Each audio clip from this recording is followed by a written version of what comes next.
তোমরা যে দুষ্টু করছো, এটা কি তোমাদের খেলার টাইম? হ্যাঁ, it's play time. আমাদের না নিউ আইসক্রিম কার আছে? হ্যাঁ, চলো চলো ওইটা খুলি।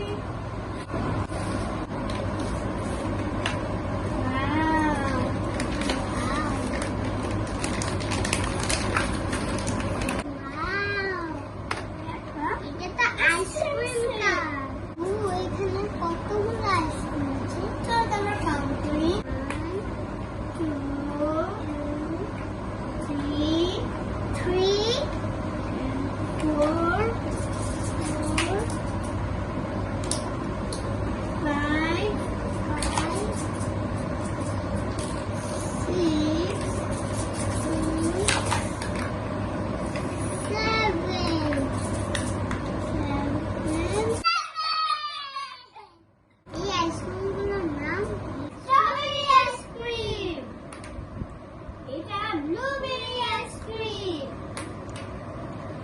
Blueberry and strawberry mix ice cream. এটা হার্ড ক্যান্ডি আইসক্রিম। এটা ললিপপ। আমি চিনি। এটা chocolate ice cream and vanilla ice cream.